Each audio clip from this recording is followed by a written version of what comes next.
மனித உயிர்கள் மாமிசம் உண்பதற்கு ஒரு காரணம் என்னென்னா, அந்த செல்லப்பிராணிகள் வளர்க்காதது தான் காரணம். பிற உயிரினங்களை நேசிக்கலை. நேசிப்பதோட அடையாளம் தான் செல்லப்பிராணிகளை வளர்க்குறாங்களா, செல்லப்பிராணிகளை பெட் அனிமல்ஸ் அப்படின்னு சொல்லிட்டு செல்லப்பிராணிகளை அவங்க வளர்க்குறாங்களா, அது பிற உயிரினங்களை நேசிப்பதற்கான ஒரு வழிமுறை. பிற உயிரினங்களை நம்ம எப்படி நேசிக்கணும் அப்படின்னா, நீ ஏதாவது செல்லப்பிராணியை வளர்த்துக்கோ. உனக்கு பிடிச்ச ஒரு செல்லப்பிராணி, நாயை தான் வளர்க்கணும், பூனை தான், கிளியை கூட வளர்க்கலாம். அது எளிமையாக இருக்கணும். ரொம்ப ஒரு யானையை கட்டி தீனி போடுற மாதிரி இருக்கக்கூடாது. ஒரு பெரிய நாய்களை வளர்க்குறத தவிர்க்கலாம். சின்ன நாய்கள், குட்டி நாய்கள், நமக்கு பிற உயிரினங்களை நேசிக்கணும். நமக்கு நேசிப்பது எளிதாக இருக்கணும். பெரிய நாய்களை வளர்த்துட்டு அதுக்கு தேவையான உணவுகளுக்காக நம்ம தினமும் சிரமப்பட்டுருக்கக்கூடாது. நாய்களுக்கு நாம் தான் உணவு கொடுக்கணும். ஏன்னா அது செல்லப்பிராணி அப்படிங்கும்போது, இப்போ தெரு நாய்கள் பார்த்திங்கன்னா நிறைய வேட்டையாடவே அதுக்கு தெரில. நாய்களுக்கு வேட்டையாடவே தெரியாது. அவைகளுக்கு எல்லாமே நாம் தான் மனித உயிர்களான நாம் தான் அதுகளுக்கு உணவு கொடுக்கணும். நம்மளை நம்பி தான் அது இங்கே வாழ்ந்துட்டுருக்குது. அது போய் எலியெல்லாம் வேட்டையாடுகிற அந்த பழக்கம் அதுக்கு இல்லவே இல்லை. அதெல்லாம் மறந்துடுச்சு. அந்த மாதிரி செல்லப்பிராணிகளை நம்ம வளர்த்துட்டோம் அப்படின்னா என்ன ஆகும் அப்படின்னா, நம்ம எல்லாருமே செல்லப்பிராணிகளை வளர்க்குற அந்த வழக்கத்துக்கு வந்துட்டாங்க அப்படின்னா, செல்லப்பிராணின்னு சொல்லிட்டு நீங்கள் எதை வேணாலும் வளர்க்கலாம். கிளியை வளர்க்கலாம், கோழியை வளர்க்கலாம், எதை வேணாலும் வளர்க்கலாம். மைனா வளர்க்கலாம், அணிலை வளர்க்கலாம். இது பாருங்கள், எல்லாமே சின்னதாக இருக்குது. இதை வளர்க்குறது ஈஸி. நீங்கள் ஒரு பெரிய நாயை வளர்க்குறீங்கன்னா அதுக்கு தினமும் ஒரு ஆளுக்கு தேவையான உணவு கொடுத்தாகணும். அது அப்படி இல்லாமல் நீங்கள் நாயும் நமக்கு தேவை. வேட்டை நாய்கள் நமக்கு தேவை. பிற உயிரினங்களிலிருந்து இப்போ பாம்பெல்லாம் வேட்டையாடுகிற நாய்கள் நமக்கு தேவை. அதில் விட சின்ன நாயை பார்த்துக்க வேண்டியதுதான். பாம்பை வேட்டையாடாத நாய், அது பாம்பை பார்த்தா எதுவுமே செய்யாதுன்னா அந்த மாதிரி நாயை வளர்க்க வேண்டாம். நமக்கு பாதுகாப்புக்காக தான் நம்ம நாயெல்லாம் வளர்க்குறோம். ஆக நம்முடைய தேவைகளும் அங்கே பூர்த்தி செய்யப்பட வேண்டும். சும்மா வெறும் அழகுக்காகவும் பெருமைக்காகவும் எந்த நாயும் வளர்க்கக்கூடாது. அது நமக்கு பாதுகாப்பாகவும் இருக்கணும். நம்ம கஷ்டப்பட்டு வளர்க்குறோம் அப்படின்னா அது நமக்கு பாதுகாப்பாகவும் இருக்கணும். நம்ம ஒரு அம்மா அப்பா இருக்காங்க, பிள்ளைய வளர்க்குறாங்க அப்படின்னா அந்த பிள்ளை அந்த அம்மா அப்பாவுக்கு எந்த உதவியும் செய்யலை, பாதுகாப்பாக இல்லை, அந்த அம்மா அப்பாவோட பாதுகாப்புக்கு உதவியாகவே இல்லை. இப்போ பெருமைக்காக ஒரு அப்பா அம்மா தன்னுடைய பிள்ளையை வளர்ப்பாங்களா? வளர்த்தா அது நல்லா இருக்குமா? காட்சிக்காக, இது என்னுடைய மகன், ஆனால் அவனால் எனக்கு எந்த பிரயோஜனம் கிடையாது அப்படின்ற மாதிரி இருக்குது. அது மாதிரி நம்ம நாய் வளர்த்தாலும் அது நமக்கு நன்மையை தரணும். அது நமக்கு பாதுகாப்பாக இருக்கணும். நமது வாழ்க்கைக்கு பாதுகாப்பாக இருக்கணும். பாம்பு அதெல்லாம் வந்துச்சுன்னா அதை அது கடித்து குதறி உயிரை கொடுத்தாது நம்மளை அது காப்பாற்றணும். அந்த மாதிரி நம்ம செல்லப்பிராணிகளை தேர்ந்தெடுத்து வளர்க்கணும். அப்படி வளர்க்கும்போது நமக்கு மாமிசம் உண்ணுகிற வழக்கமே நமக்கு நாளடைவில் காணாமல் போயிடும். நீங்கள் ஒரு காலங்காலமாக தலைமுறையாக அடுத்தடுத்த தலைமுறைக்கு இந்த செல்லப்பிராணிகளை நேசிக்கிற வழக்கம் இந்த உலகம் முழுவதும் மனித வாழ்க்கையில் நீங்காத ஒரு இடம் பிடிக்குதுன்னு வச்சுக்கோங்க. எல்லாருமே செல்லப்பிராணிகளை வளர்க்குறாங்க அப்படிங்கிற ஒரு நிலை இங்கே நிலவுதுன்னு வச்சுக்கோங்களேன். இன்றைக்கி எல்லாருமே செல்லப்பிராணிகளை வளர்க்கலை. கொஞ்சம் பேர் தான் வளர்க்குறாங்க. இந்த உலகத்தில் ஒரு 30% பேர் தான் செல்லப்பிராணிகளை வளர்க்குறாங்க. மீதி 70% பேர் செல்லப்பிராணிகளை வளர்க்கலை. இல்லை 30%, 20% பேர் தான் செல்லப்பிராணிகளை வளர்க்குறாங்க. 80% பேர் செல்லப்பிராணிகளை வளர்க்கலை. அதனால தான் மாமிசம் உண்ணுகிற வழக்கம் அதனால தான் ஏற்படுது. இன்னொன்று, மாமிசம் உண்ணுகிற வழக்கம் ஏன் வருதுன்னா, இப்போ கசாப்பு கடைக்கு போய்ட்டு காசை கொடுத்தா அவங்க அந்த மாமிசத்தை கொடுத்துட்றாங்க. செல்லப்பிராணிகளை வளர்ப்பாங்க, ஆனால் அவங்களும் மாமிசம் உண்ணுவாங்க. அப்போது நான் சொல்கிறேன், செல்லப்பிராணிகளை வளர்த்தா மாமிசம் உண்ணுறது படிப்படியாக நின்று போய்டும்னு சொல்கிறீங்களே. ஆனால் செல்லப்பிராணிகளை வளர்க்குறவங்க மாமிசம் சாப்பிட தானே செய்கிறாங்க. அதுக்கு காரணம் என்னென்னாக்கா, காசு கொடுத்தா அவங்களுக்கு மாமிசம் கிடைக்கிது. 1 கிலோ இறைச்சி கொடுங்க, 1 கிலோ மட்டன் கொடுங்க, 1 கிலோ சிக்கன் கொடுங்கன்னா நீங்கள் காசு கொடுத்தா ரெடிமேடாக கிடைக்கிது. அவங்கவுங்களே அதனால தான் நீங்கள் மாமிசம் நிறைய பேர் சாப்பிட்டுட்ருக்காங்க. அவங்கவுங்களே தன்னுடைய கையாலே இந்த மாதிரி ஆடு மாடு கோழி எல்லாம் கொன்று அந்த இறைச்சியை உணவாக சமைச்சு சாப்பிட்டாங்கன்னு வச்சுக்கோங்களேன். அதுதான் அப்படி சாப்பிட்ற அந்த வழக்கம் மனித உயிரிடம் இருந்ததுன்னா, அவங்க செல்லப்பிராணிகளை வளர்ப்பது மூலமாக அவங்களுக்கு தொடர்ந்து அந்த மாமிசம் உண்ணுகிற வழக்கம் என்பது அவர்களால் தொடர்ந்து பின்பற்றப்பட மாட்டாது என்பது தான் உண்மை. நீங்கள் செல்லப்பிராணிகளை வளர்த்தா அதாவது இயற்கையோடு இணைந்த மனித வாழ்க்கை இருக்குது 2040க்கு பிறகு. அப்போ எல்லாருமே செல்லப்பிராணிகளை கண்டிப்பாக வளர்ப்பாங்க. அப்போ என்ன ஆகுன்னா, அவங்க நாய் மட்டும் தான் வளர்ப்பாங்க அப்படின்னு கிடையாது. நாயும் வளர்க்கலாம், கிளியை வளர்க்கலாம், கோழியை கூட செல்லப்பிராணியை வளர்க்கலாம், ஒரு சேவலை கூட செல்லப்பிராணியாக வளர்ப்பாங்க. இப்படி எல்லா உயிரினங்களுமே மனித உயிர்களுக்கு தீங்கு விளைவிக்காத, இப்படி எல்லா இப்போ தீங்கு விளைவிக்காத, உயிருக்கு அச்சுறுத்தல் ஏற்படுத்தாத உயிரினங்களை நிறைய நிறைய வளர்க்க ஆரம்பிச்சிருவாங்க மனித உயிர்களுக்கு. அப்போ தான் வந்து ஒரு காடுகளில் பிற உயிரினங்களோடு சேர்ந்து வாழ்கிற அனுபவம் மனித உயிர்களுக்கு கிடைக்கும். இப்போ காடுகளில் நம்ம எப்படி வாழ்ந்தோம்? ஒரு குரங்குகளாக விலங்குகளாக வாழும்போது மனம் என்னும் நோய் ஏற்படாத போது காடுகளில் நாம் எப்படி வாழ்ந்தோம்? பிற எல்லா உயிரினமும் இருக்குது. காடுகளில் போனால் எல்லா உயிரினமும் இருக்குது. ஆடு, சிங்கம், புலி, கரடி, யானை, சிறுத்தை, புலி எல்லாமே இருக்குது. ஆனால் வந்து அவையெல்லாம் நமக்கு அச்சுறுத்தலாக இருக்கும், நம்மளை வேட்டையாடும். ஆனால் இப்போ என்ன பண்ண போகிறாங்கன்னா மனித உயிர்கள் 2040க்கு பிறகு என்ன பண்ணுறாங்க அப்படின்னா,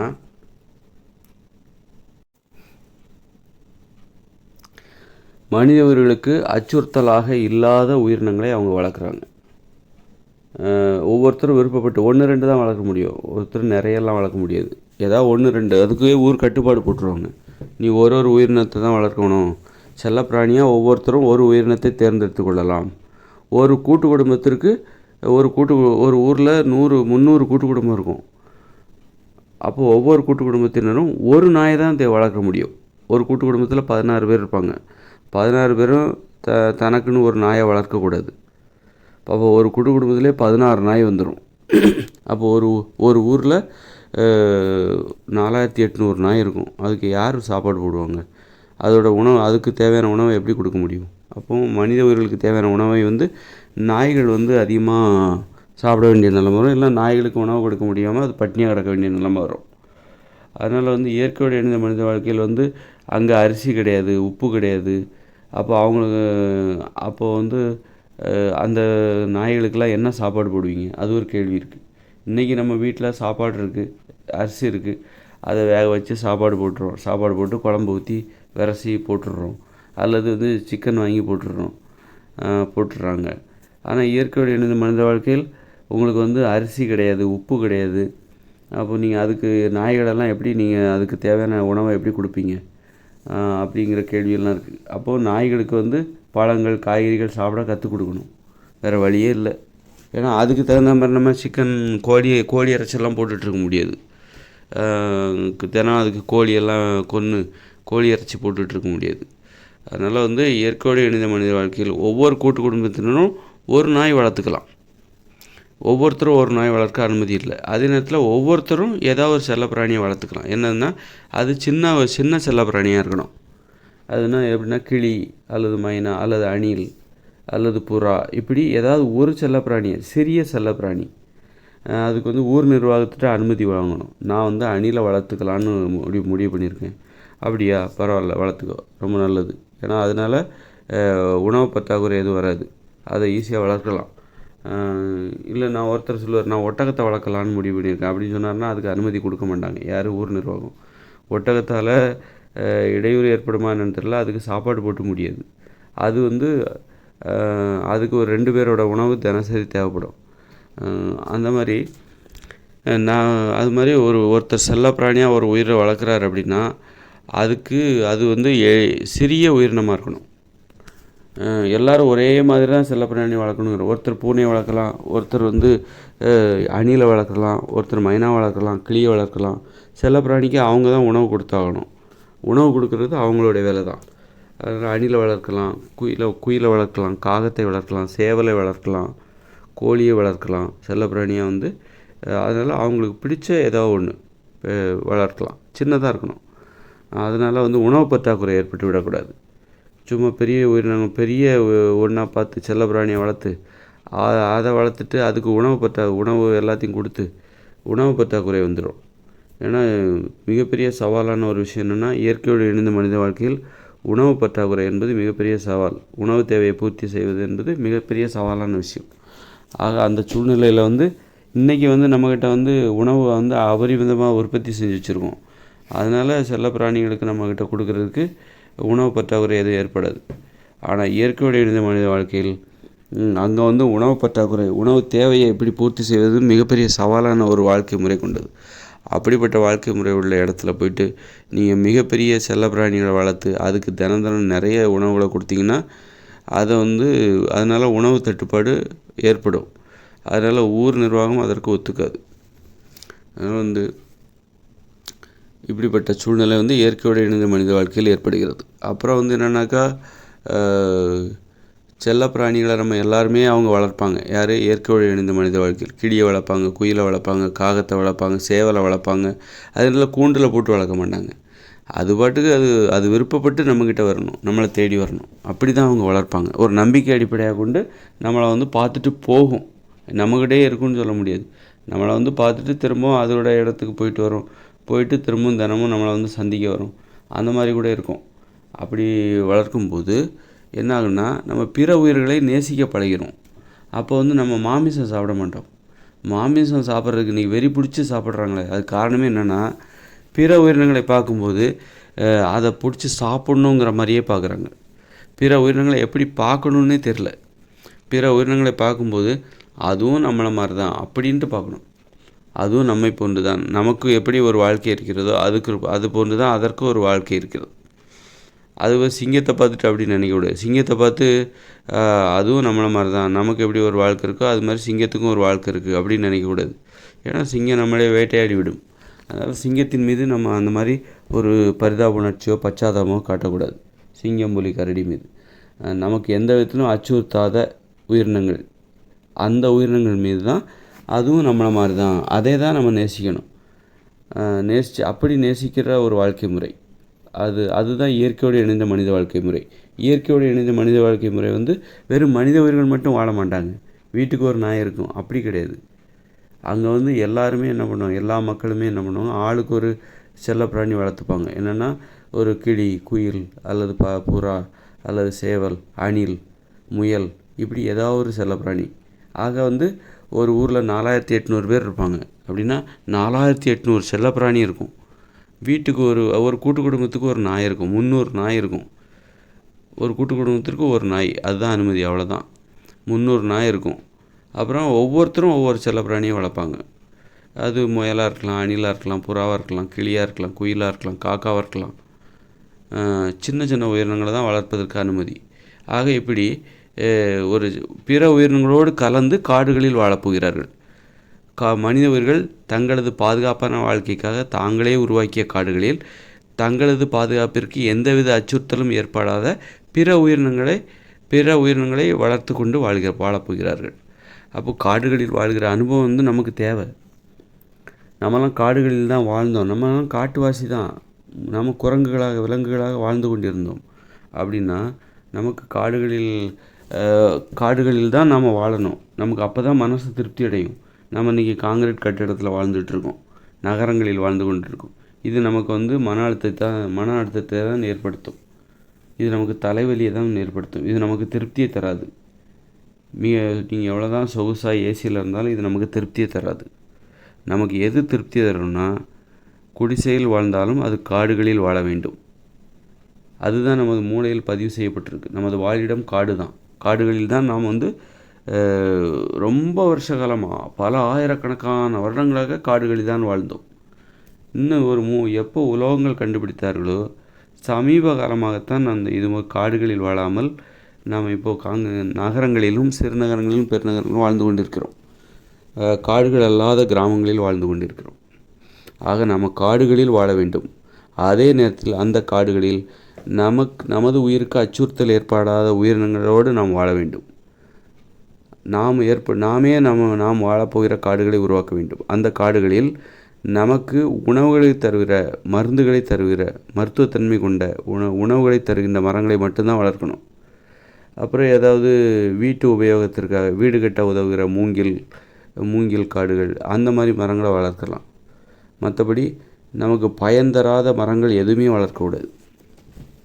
அது பார்க்குறக்கு அழகாக இருக்கலாம், அரிய வகை மரமாக இருக்கலாம், அப்படின்னு சொல்லிட்டு நீங்கள் எந்த மரத்தையும் வளர்க்கக்கூடாது. நமக்கு பயன் தரணும், நம்ம மருத்துவ குணம் இருக்கணும், பறித்து சாப்பிட்ணும், அதில் உள்ள இலைத்தலைகளை பறித்து சாப்பிட்ணும், அல்லது அதில் காய்கள் காய்க்கும், அது நமக்கு உணவாக பயன்படணும்.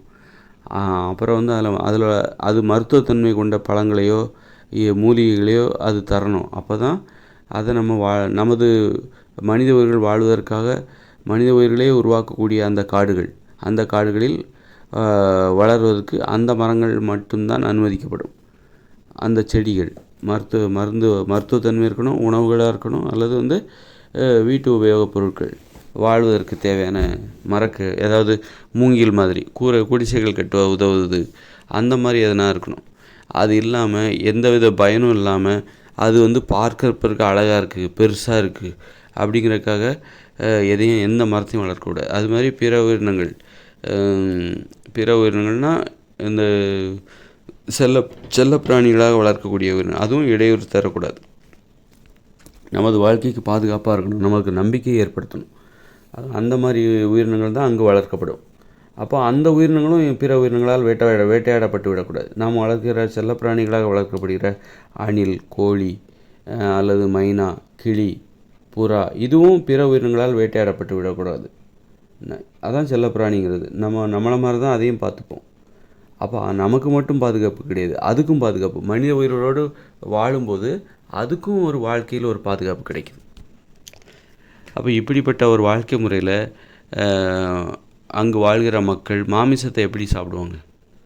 செல்ல பிராணிகளோடு வாழக்கூடிய ஒரு வாழ்க்கை முறை தான் இயற்கையோடு இணைந்த மனித வாழ்க்கை முறை. ஒவ்வொருத்தரும் கிளியை வளர்ப்பாங்க, அணிலை வளர்ப்பாங்க, புறாவை வளர்ப்பாங்க. இப்படியெல்லாம் செல்லப்பிராணி அதோட கொஞ்சி அதை அன்பு செலுத்தி வளர்ப்பாங்க. இப்படி வாழ்கிறவங்க எப்படி அவங்க கையாலே ஒரு கோழியை கொல்லுவாங்களா? கொன்று அதோட இறைச்சியை சாப்பிடுவாங்களா? சாப்பிட மாட்டாங்க. அந்த மனசு வராது. இன்றைக்கி ஏன் சாப்பிட்றாங்கன்னா, பெரும்பாலான மக்கள் செல்லப்பிராணிகளை வளர்க்குறது இல்லை. செல்லப்பிராணிகளை ஒரு இடையூறாக தான் நினைக்கிறாங்க. எப்படி இதெல்லாம் வளர்க்குறாங்க அப்படின்னு தான் பார்க்குறாங்க. செல்லப்பிராணிகள் மீது எப்படி அன்பு செலுத்த முடியுது அப்படின்னு தான் பார்க்குறாங்க. ஏன்னா செல்லப்பிராணியை பார்த்தாலே இவங்களுக்கு என்ன தோணுதுன்னா, அதை அடித்து குழம்பு வச்சு சாப்பிட்றலாமா? ஒரு கிளியை பார்த்தா என்ன தோணுதுன்னா, அதை வளர்க்கணும்னு தோண மாட்டேங்குது.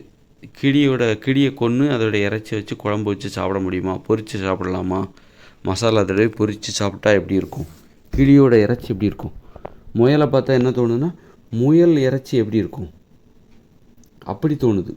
முயல் இறைச்சி எப்படி இருக்கும் அந்த மாதிரி தோணுது. அது மாதிரி அணிலை பார்த்தா அணில் இறைச்சி எப்படி இருக்கும்? எலியை பார்த்தா எலி இறைச்சி எப்படி இருக்கும்? எலி வேட்டையாட பண்ண வேண்டியது, ஏன்னா நமக்கு இடையூறு ஏற்படுத்தும். அதனால் அதெல்லாம் நம்ம அனுமதிக்கக்கூடாது. அது நம்ம பாம்பையும் நாம் தான் கொல்லணும், எலியை பாம்பு கொல்லும், அதனால் பாம்பை நம்ம கொல்லக்கூடாது அப்படின்னு சொல்லுவாங்க. அப்படி எலியும் நாம் தான் கொல்லணும், பாம்பையும் நாம் தான் கொல்லணும். பாம்பெல்லாம் விட்டு வைக்கக்கூடாது. எலியை அது கொல்லும், தவளையாக அது பிடிக்கும், அதனால் பாம்பு நமக்கு நன்மை செய்யுது அப்படின்ட்டு விட்டு வைக்கிறது நமக்கு ஆபத்து. என்றைக்குமே ஆபத்து. நீங்கள் வீட்டை விட்டு வெளியே வருவீங்க, நடுராத்தில் ஒன்றுக்கு இருக்கிறக்கா வெளியே வருவீங்க, பாம்பு கிடக்கிறது தெரியாமல் அதை மிதிச்சிருவீங்க, கடிச்சிரும். அப்புறம் எங்கே போவீங்க? அவ்வளோதான், வாழ்க்கை முடிஞ்சுது. அதனால் பாம்பு மேலாம் பரிதாபம் காட்டக்கூடாது. அது மிக மோசமான மூட நம்பிக்கை, முட்டாள்தனமான மனநிலை அது. இப்படி நாம் செல்லப்பிராணிகளை வளர்ப்பதன் மூலம் எல்லாரும் வளர்க்க ஆரம்பிச்சிட்டாங்கன்னா, செல்லப்பிராணிகளை எல்லாருமே நேசிக்க ஆரம்பிச்சிட்டாங்கன்னா என்ன நடக்கும்னா, மனித உயிர்கள் மாமிசம் உண்ணுகிற வழக்கத்திலிருந்து விடுபட்டு விடுவார்கள். மாமிசம் நீங்கள் உண்ணக்கூடாதுன்னு நினைக்கிறீங்களா? மாமிசம் உண்பதை என்னால் கட்டுப்படுத்தவே முடியலைங்க அப்படின்னு நீங்கள் நினைக்கிறீங்களா? செல்லப்பிராணிகளை வளர்க்க ஆரம்பிச்சிருங்க. ஒரு சேவலை பிடிச்சி அதுதான் உங்கள் செல்லப்பிராணியாக அதுதான் உங்கள் செல்லப்பிராணி அப்படின்னு நினச்சிக்கோங்க. நினச்சி அதை வளர்க்க ஆரம்பிங்க. அதுக்கப்புறம் நீங்கள் கோழி இறைச்சி சாப்பிட்றதுலாம் குறைஞ்சிரும். ஒரு பூனையவோ இந்த மாதிரி செல்லப்பிராணிகளை வளர்க்குற வழக்கம் ரொம்ப அற்புதமான ஒரு வழக்கம். அது பிற உயிரினங்கள் மீது நாம் அன்பு செலுத்துவதற்கு அது வழிவகுக்கும். நமது வாழ்வில் நமக்கு இன்னொரு பரிணாமத்தை நமக்கே அறிமுகப்படுத்தும். நாம் வாழ வேண்டிய ஒரு வாழ்க்கை அதாவது வாழ்க்கையில் நிறைய பிரிவுகள் இருக்குது. விளையாடணும், காதலிக்கணும், கலை படைப்பு திறனை வெளிப்படுத்தணும், குடும்பம், வேட்டையாடுதல்னால் என்னென்னாக்கா, நமக்கு இடையூறு ஏற்படுத்துகிற உயிரினங்களை நாம் வேட்டையாடணும், அதுதான் வேட்டையாடுதல். இப்படி வேட்டையாடுதல், அப்புறம் தொழில், இப்படி நிறைய நடைமுறை இருக்குது. அதில் ஒரு நடைமுறை தான் செல்லப்பிராணிகளை நேசிப்பது. நிறைய பேர் அந்த செல்லப்பிராணிகளை நேசிக்காதனால அவங்களுக்கு அந்த பக்கமே தெரியாது. அவர்களுடைய வாழ்க்கையில் உள்ள செல்லப்பிராணிகளை நேசிப்பதற்கான அந்த பக்கமே அவர்களுக்கு தெரியாமல் வாழ்ந்துட்டு போயிடுவாங்க. அப்போ செல்லப்பிராணிகளை நேசிக்கிறவங்கள பார்க்கும்போது எப்படி இதெல்லாம் இவங்க நேசிக்கிறாங்க? ஒரு கிளியவோ ஒரு புறாவோ அல்லது ஒரு நாயவோ ஏன் எப்படி இவங்களால் கொஞ்ச முடியுது, நேசிக்க முடியுது அப்படின்னு சொல்லிட்டு அவங்களுக்கு ஒரு கேள்வியாகவே இருக்கும். அதனால் செல்லப்பிராணி நேசிக்கிறதும் நமது கடமை தான், நமது கடமைகளில் ஒன்று தான்.